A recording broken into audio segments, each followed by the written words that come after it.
salve! Estamos no ar com a 21ª edição do CLN, podcast do Cursinho Livre da Norte. O Cursinho Livre da Norte é um cursinho popular e libertário da zona norte da cidade de São Paulo, com atividades na Vila Nova Cachoeirinha e suas redondezas. Este podcast é uma ferramenta de comunicação quinzenal do cursinho. Através dele, temos construído aulas e registrando as atividades abertas que organizamos, tudo em formato de podcast. Aproveitamos aqui para informar que o Cursinho Livre da Norte vai organizar mais uma aula aberta em 2018, desta vez sobre a história de negras e negros no Brasil, com a Suzane Jardim, no dia 29 de novembro, às 19 horas, no Quilombo Terça Afro. E nesta edição, iniciamos uma parceria com outros cursinhos livres, com a presença da Luara Carvalho, professora de História do Cursinho Livre da Lapa, falando sobre memória e participação política. Lembramos também que o Enem está chegando. Bora manter a calma, revisar o local da prova, se alimentar e se hidratar bem no dia. Mais sobre o cursinho no Facebook/Cursinho Livre da Norte. Acesso a outras edições no seu agregador de podcast favorito e no desobedienciasonora.milharal.org. Hoje se tornaram sócio, cês abafaram nossa história pra esconder potência.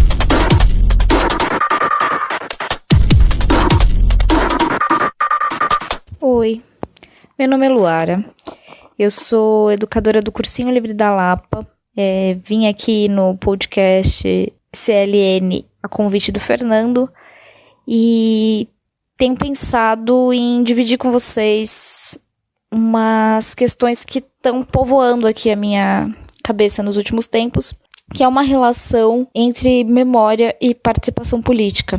Quando eu falo de memória, eu estou pensando na memória enquanto lembrança mesmo, e na memória enquanto preservação de patrimônio histórico também, né, que seria uma memória um pouco mais coletiva, né, e acho que esse assunto ele pode estar muito em voga nos vestibulares esse ano devido ao incêndio do Museu Nacional em setembro, agora.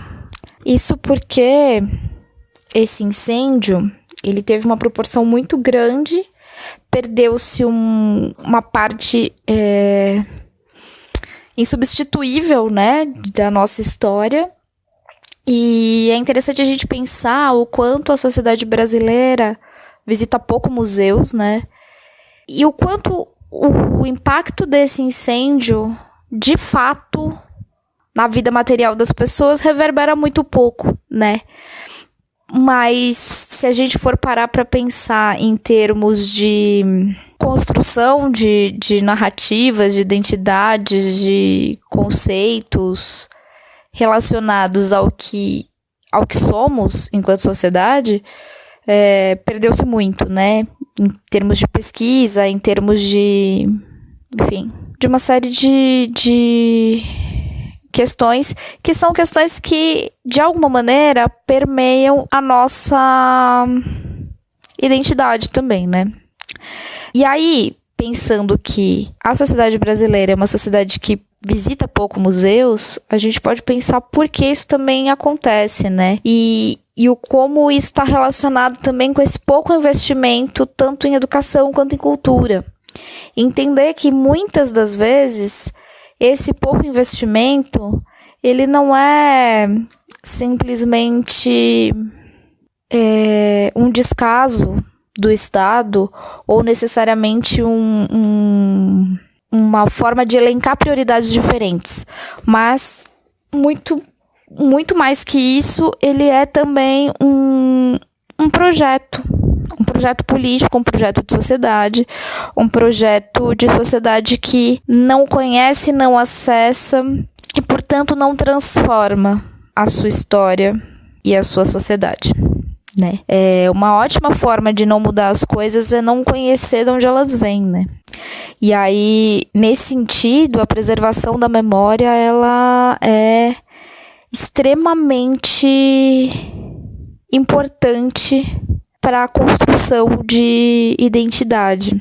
E aí, quando eu relaciono, né, memória e participação política, me parece que boa parte do cenário que a gente está vivendo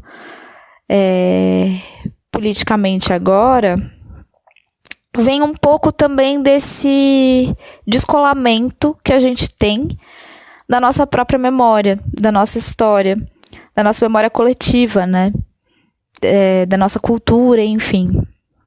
No sentido de que quando a gente vê um cenário em que as pessoas estão bradando pelo fascismo, em que as pessoas estão bradando a favor da morte de minorias, do genocídio de populações, estão bradando pela volta da ditadura militar, a gente percebe que as pessoas estão trabalhando mais numa chave de apagamento dessas memórias do que de superação, né? Fazendo uma comparação com a sociedade alemã, por exemplo, no pós-Segunda Guerra Mundial, existe todo um trabalho de reparação histórica para tudo que os judeus sofreram durante o Holocausto, inclusive materialmente, simbolicamente, em termos culturais, históricos e tudo mais, como, por exemplo,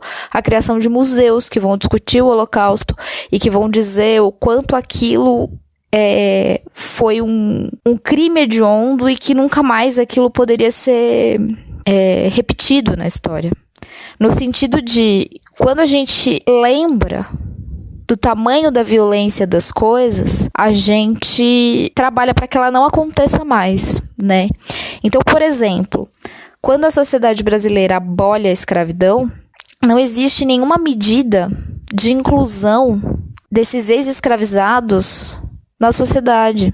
E isso é uma consequência que a gente vive até hoje, né, de marginalização, de segregação, de racismo, enfim, são consequências de um processo histórico que foi feito sem responsabilizar o Estado, sem responsabilizar os brancos que estavam escravizando, sem responsabilizar absolutamente ninguém.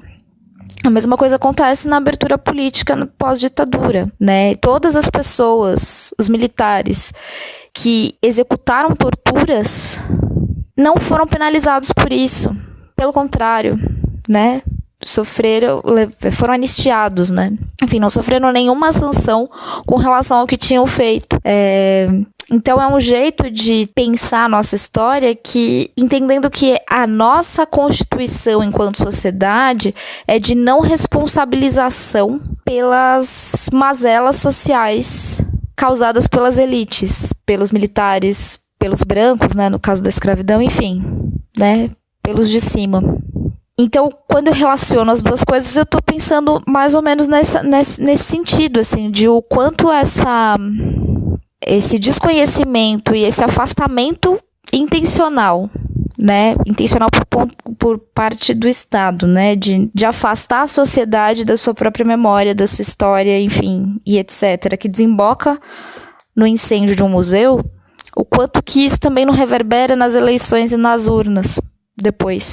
No sentido de a gente não entende exatamente, por mais que a gente entenda o que é uma tortura, o que é, enfim, a gente não consegue, se afastando dessas memórias e não responsabilizando as pessoas que deveriam ser responsabilizadas por esses crimes hediondos, como a Alemanha fez, por exemplo, a gente se afasta da nossa memória, cria possibilidades políticas de repetir erros, ou não necessariamente de repetir, mas de desejar que esses períodos sombrios e essas mazelas que a nossa sociedade carrega se perpetuem. É mais ou menos essa ideia, assim. Obrigada. E é isso.